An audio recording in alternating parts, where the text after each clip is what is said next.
No justice! No peace! No justice! No peace! No justice! No peace!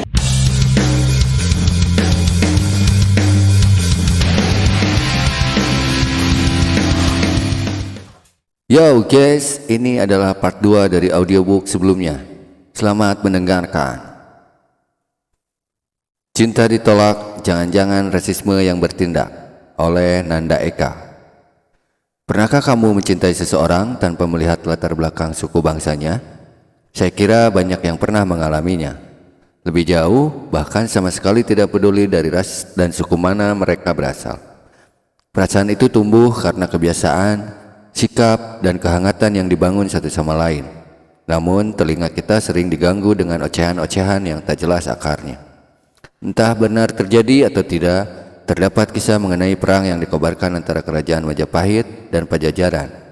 Cerita yang hinggap di kepala banyak orang sebagai landasan rasisme yang panjang di antara suku Sunda dan Jawa. Saya yakin di daerah lain ada dengan cerita yang serupa atau mungkin juga berbeda.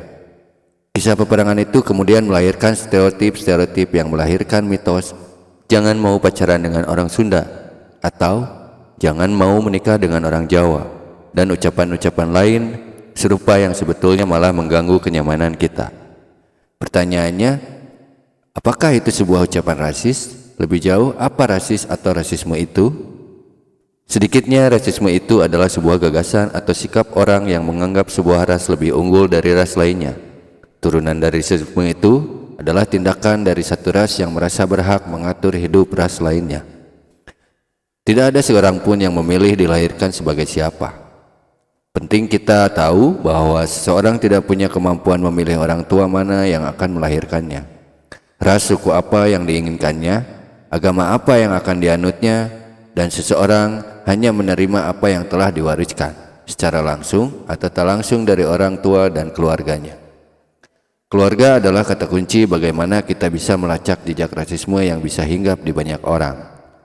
Sikap kritis kita terhadap keluarga bukan berarti pembangkangan brutal dan tak terarah, tapi memastikan diri kita sendiri agar lepas dari rantai panjang budaya yang salah satunya membentuk rasisme itu sendiri.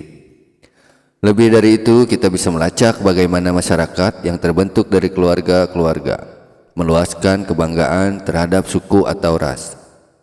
Penyebab dari meluasnya kebanggaan ras di masyarakat itu lahir dari sebuah ketakutan akan hilangnya persaudaraan suatu ras.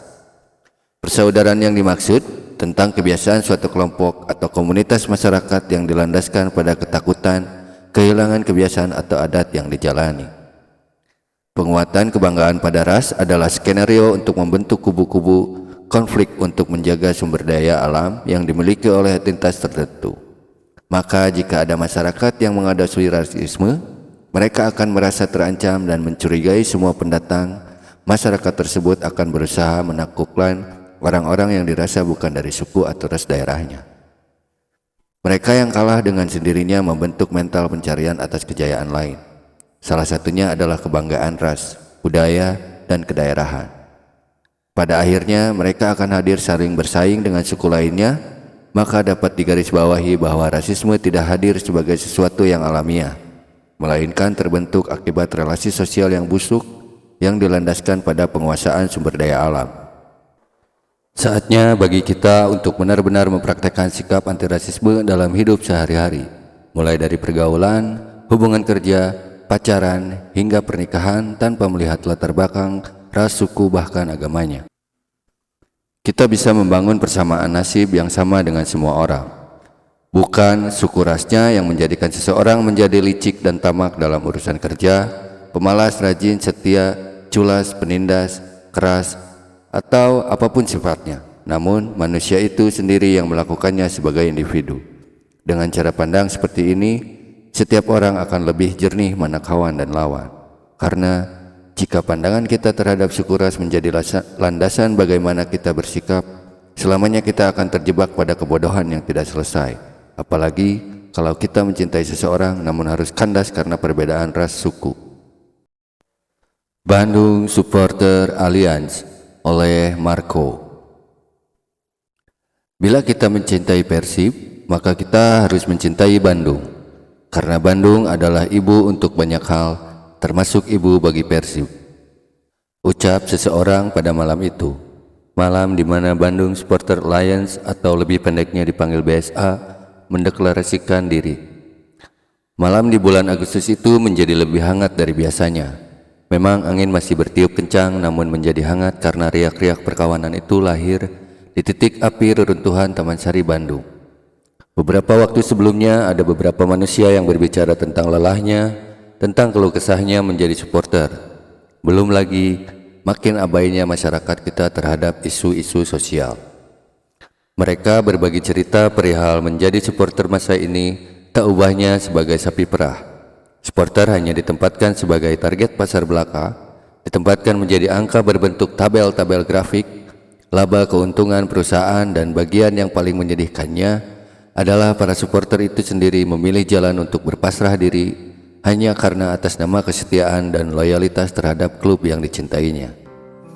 Melacak jauh ingatan pada era di mana Persib masih berkandang di Stadion Siliwangi, kala itu banyak pemandangan yang nihil dijumpai hari ini, semisal para penarik becak berkonvoi untuk bersama menyaksikan pertandingan, atau para supir angkot yang melakukan hal serupa. Hari ini, sebuah pertandingan sepak bola bukan lagi hiburan masyarakat, bukan lagi sarana untuk melepas penat yang murah. Ia mesti ditebus oleh harga yang tak murah lagi, terlebih kala pertandingan dengan label big match. Maka ongkos yang dikeluarkan untuk pertandingan sudah pasti akan bertambah. Belum berhenti di situ, pada pertemuan-pertemuan selanjutnya, cerita yang ditukar adalah sebuah masalah lain seperti masalah rivalitas yang berdarah-darah. Rasanya siapa yang tak kenal dengan rivalitas antara Bandung dengan Jakarta, bahkan bagi mereka yang tak mengerti sepak bola sekalipun. Rivalitas itu kemudian dibesarkan oleh media sebagai judul-judul utama, lalu dipelihara oleh federasi sebagai bumbu jualan liga. Silahkan tanyakan pada bobotoh generasi milenial hari ini perihal awal mula perseteruan Bandung versus Jakarta. Kami yakin hanya segelintir saja yang tahu persis. Namun, rivalitas itu lalu seperti menjadi sesuatu yang wajib diwariskan pada generasi-generasi selanjutnya. Hal yang sepakati bahwa hal itu adalah sesuatu yang konyol, karena betapa tidak hasil dari budidaya rivalitas ini adalah darah dan nyawa. Atas nama kebanggaankah? Atas nama loyalitaskah? Atau atas nama cinta? Rasanya nyawa menjadi sesuatu yang mempunyai nilai arti lebih. Benar saja, selang jarak waktu 1 bulan dari deklarasi BSA, sebuah tragedi hilangnya satu lagi nyawa manusia terulang lagi. Seorang supporter Persija Jakarta meregang nyawa di pelataran stadion sebelum kick-off pertandingan itu. Pasca tragedi itu, media-media nasional latah menjadikan perkara tersebut headline berita, sebuah berita yang pasti laris manis untuk dijual. Hingga acara TV sekalipun semuanya penuh oleh berita itu. Tak lama, busuknya federasi menjatuhi hukuman yang dirasa terlampau absurd tanpa pedoman dasar. Hukuman yang diberikan kepada Persib dan bobotoh hanya sebatas hukuman yang tak memberikan jalan keluar penyelesaian akar masalah rivalitas ini.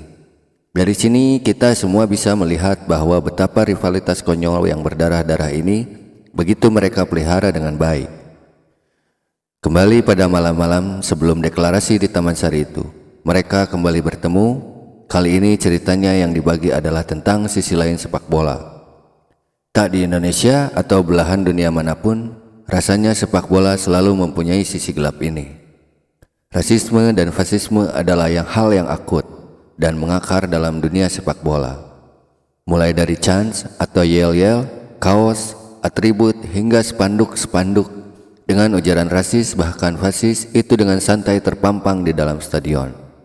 Cerita lain tentang bagaimana supporter seolah mengeksklusifkan diri, seolah menarik diri dari lingkungan sosial. Bukan hal yang tanpa alasan, karena supporter seringkali dianggap masyarakat itu sendiri sebagai sampah, sebagai hal yang mengganggu dan harus dihajar habis.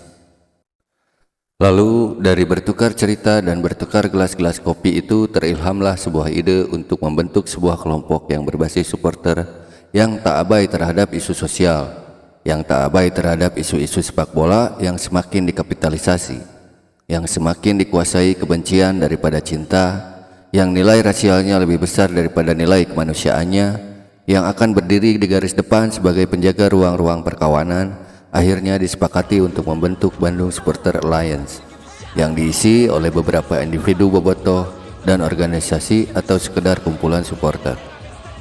25 Agustus 2018, Bandung Supporter Alliance resmi mendeklarasikan diri. Acaranya digelar di reruntuhan pemukiman Taman Sari yang sekarang diberi nama Kampung Aliansi. Acara yang sama sekali tak diduga akan seramai itu. Malam itu, reruntuhan Taman Sari mendadak penuh hingga seperti tak ada lagi ruang untuk sekedar berdiri. Sejak malam itulah, BSA akhirnya mengukuhkan diri sebagai sebuah aliansi supporter di Bandung dengan semangat antifasis dan meyakini bahwa setiap hal-hal yang selama ini menjadi penyakit haruslah gugur. Titik api yang mulai dibakar ini kemudian memutuskan diri bahwa ini harus menjadi sesuatu yang bisa merangkul mereka yang diabaikan, menerima mereka yang dibuang, dan memerangi mereka yang mendominasi, sembari mengamini kutipan Syair Indra Thohir, ex-pelatih Persib Bandung, yang dibacakan lewat pengeras suara "Hirup lain saukur lalajo main bal" atau "Hidup bukan sekedar menonton bola". Bandung Supporter Alliance menjadi sebuah titik api baru yang disemogakan membesar, yang tak akan padam oleh ego, tak redup oleh angin kapital, tak mati disiram oleh hujan politik. BSA disemogakan menjadi riak-riak perlawanan supporter yang selama ini dibungkam, dipaksa diam dan tunduk, yang dicuri habis atas nama loyalitas dan yang hanya sekedar menjadi target pasar. BSA diharapkan menjadi ruang-ruang perkawanan baru yang merangkul tanpa memukul, yang tak abai terhadap ruang-ruang sosial. Meski kami sadar bahwa di depan jalan panjang terhampar, bahwa perjuangan adalah jalan yang berkelok tajam, bahwa di depan nanti akan datang hujan besar, hari ini atau tidak sama sekali. Kami adalah wujud cinta dalam sebentuk bara api. Bandung Supporter Alliance. Indonesia tumpah darahku yang tak punya urusan dengan tumpah darah warga yang dibantah di bawah bendera pembangunan, tumpah gelontoran darah dari Simpang Graf hingga Wamena, di lembar sejarah yang dibaca dengan kacamata tentara, merubah kosakata di kamus kota tetangga, mendekatkan makna merdeka dengan lubang anus di colok dada, bacakan puisi biji depan Haka Badrol Keri, kemerdekaan nasi dibakar jadi tai, kanan kiri ke bulan, depan belakang gabungan, ormas bermain Tuhan, aktivis bermain peluang, berubah dari dalam, berubah dari dalam parit, setan omong kosong masih spirali hari-hari, kanan kiri ke bulan, depan belakang gabungan, ormas bermain Tuhan, bigot bermain peluang, di hadapan Mansur bin, pasal karet kodol bait, setan pelukuk budaya masih istana ilmu Farid, Farid, Farid, Farid. Mereka. Kaneng sate anjing. Lock and load.